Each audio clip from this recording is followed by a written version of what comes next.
Réflexion sur « Aimer son prochain comme soi-même ». Deuxième partie. Qui est ton prochain? Nous avons vu dans la première partie que le mot prochain désigne l'Israélite. L'immigré, l'étranger, qui vit au milieu du peuple israélite. L'autochtone, l'indigène, qui vit au milieu du peuple israélite. Examinons ceci. Le Tout-Puissant nous ordonne d'honorer nos pères et nos mères. Le Christ nous dit, quiconque fait la volonté de son Père qui est dans les cieux, celui-là est son frère, et sa sœur, et sa mère. Matthieu 12. 47 à 50 version Semtov, et un Adam, homme, dit, « Voici ta mère et tes frères désirent te voir. » Et il répondit au messager, « Qui est ma mère et qui est mon frère ?» Et il étendit ses mains sur ses disciples. Et il dit, « Ce sont ma mère et mon frère. Tous ceux qui font la volonté de mon Père qui est dans les cieux, il est mon frère et ma sœur et ma mère. » Matthieu 12.50 version Stapfer, 1889, « Voici ma mère et mes frères. » Car faire la volonté de mon Père, qui est dans les cieux, c'est être mon frère, c'est être ma sœur, c'est être ma mère. Donc nous devons honorer ceux qui font la volonté du Créateur, Tout-Puissant. La vraie famille du Créateur, dont le Christ est le frère aîné, se compose de ceux qui font la volonté du Tout-Puissant. Le Tout-Puissant a choisi la semence de Jacob parmi tous ceux qu'il a vus et les inscrit comme son fils premier-né et les sanctifier pour lui à jamais et à toujours et leur apprendrait le jour du repos pour qu'ils gardent repos hors de tout travail. Le Tout-Puissant exprime sa volonté au travers de ses commandements qui ne sont pas pénibles qu'il a donnés à son peuple. Heureux sommes-nous, les Israélites, parce que ce qui plaît au Créateur, le Tout-Puissant nous a été révélé, c'est-à-dire la loi. Le Créateur sèmerait cette loi parmi nous, elle portera des fruits en nous et par elle nous serons illustres en ce monde. Mais nos pères, ayant reçu cette loi, ne l'ont pas gardée, ils ne sont pas restés dans la partie du Créateur. Alors le fruit de cette loi n'a pas été perdu, car il n'était pas possible qu'il fût perdu, puisqu'il vient du Tout-Puissant. Ceux qui l'avaient reçu ont péri pour n'avoir pas gardé ce que le Tout-Puissant avait semé parmi eux. Donc nous savons ce que nous devrons mettre en application pour avoir la vie. Comme je l'ai dit dans la première partie, la loi a été donnée aux Israélites et non à un autre peuple. Il nous est dit que toute déposition se fasse entre 2 ou 3 témoins. Nous allons prendre l'exemple de Job l'Édomite et d'Abraham le père de la foi, ainsi que le patriarche Zabulon. Job a été appelé la force des faibles, la lumière des aveugles, le père des orphelins, le récepteur des étrangers, le guide des égarés, la couverture des nus, le bouclier des veuves. Il était intègre, irréprochable, juste, pieux, et il s'abstenait de toute mauvaise action. Voici les consignes que Job l'Édomite donna à ses enfants au chapitre 11 de son testament. Et maintenant, mes enfants, permettez-moi de vous exhorter, voici que je meurs. Vous prendrez ma place. Seulement, n'abandonnez pas le Tout-Puissant. Soyez charitables envers les pauvres, ne négligez pas les faibles. Ne vous prenez pas pour femmes des étrangères. Qui ne pense pas à Job l'homme du Tout-Puissant? Notre père Abraham a vécu plus de 175 ans. De son vivant, il était vigoureux, très doux, compatissant et juste envers tous, et très hospitalier. Il habitait non loin du lieu appelé Dria-le-Noir, au carrefour par lequel tous les étrangers devaient passer. Il recevait les voyageurs et les nourrissait. Riches et pauvres, rois et princes, boyards et voyageurs, tous les voisins, les faibles et les malades, tous étaient traités avec la plus grande bonté, car Abraham était bon et juste, et aimait tous les hommes, jusqu'à ce qu'il atteigne une extrême vieillesse, et que le temps et le rapproche où il devait goûter la coupe de la mort.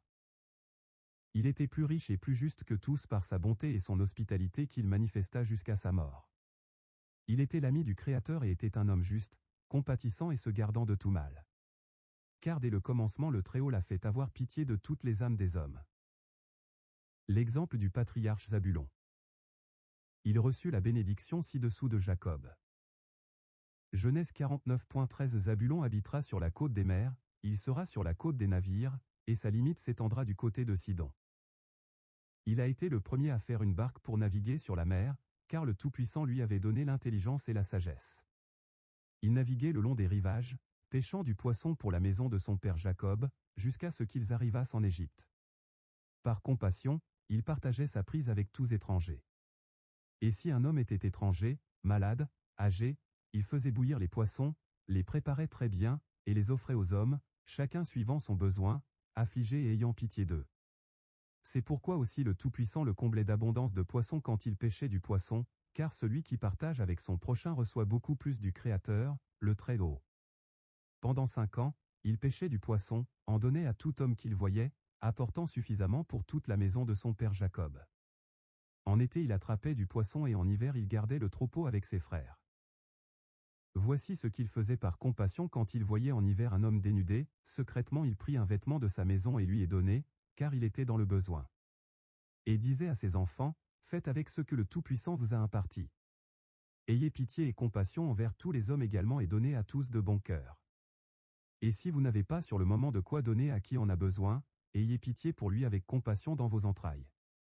Quand sa main ne trouvait pas à donner à celui qui avait besoin, il marchait avec lui plus de 1400 mètres en pleurant, les entrailles accablées de compassion pour lui. Faisons l'éloge de ces hommes glorieux qui sont nos ancêtres. Nous avons plusieurs caractéristiques que nous trouvons chez ces patriarches. La compassion. La piété. L'hospitalité. Secourir les malheureux, les veuves, les orphelins, les nécessiteux. La justice. La miséricorde. S'abstenir du mal. La charité.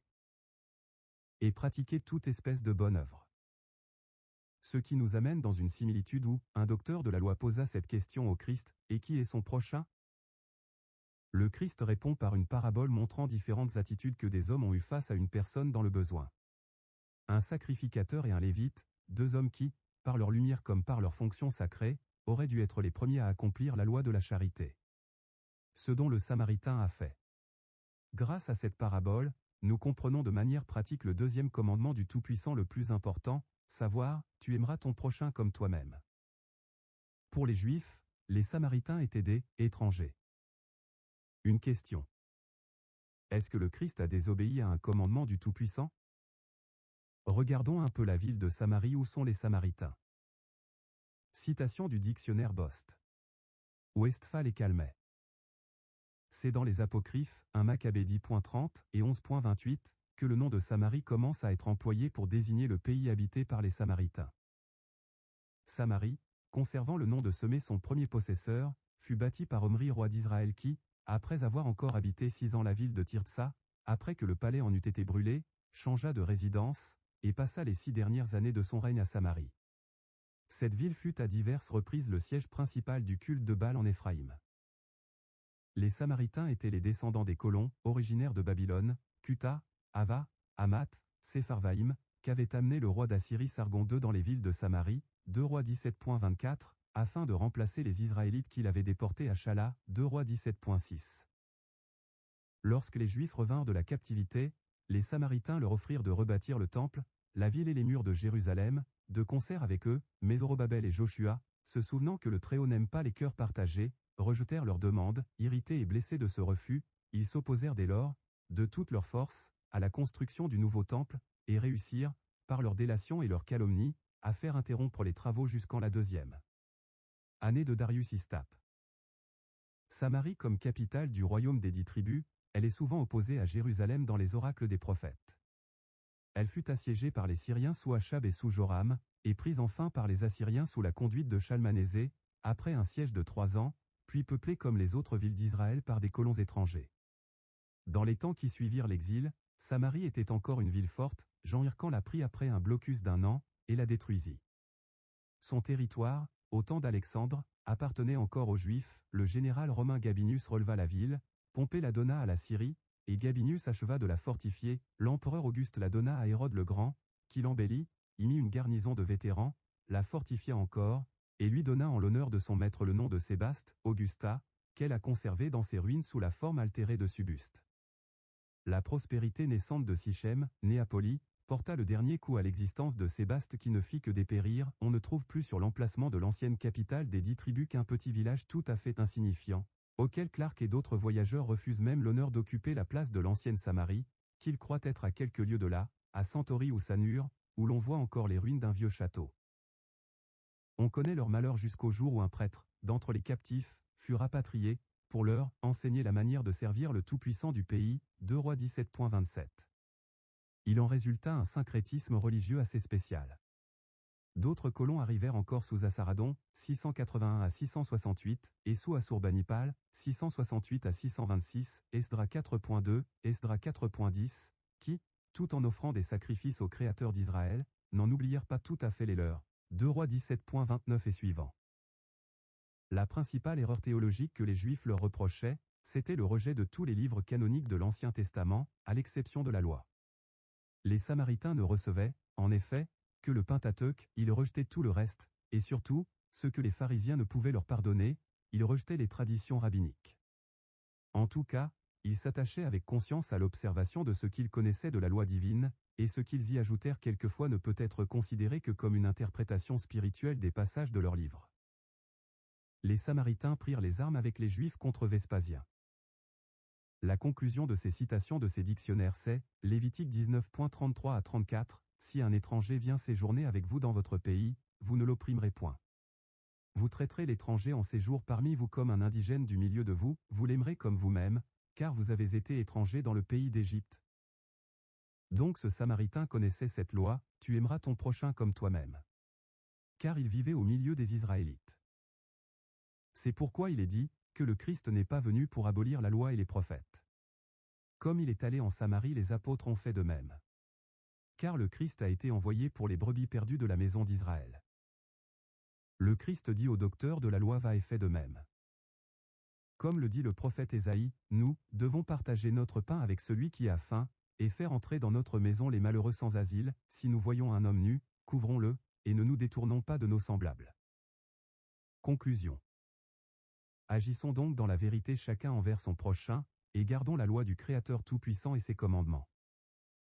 Ayons de la compassion en nous les Israélites.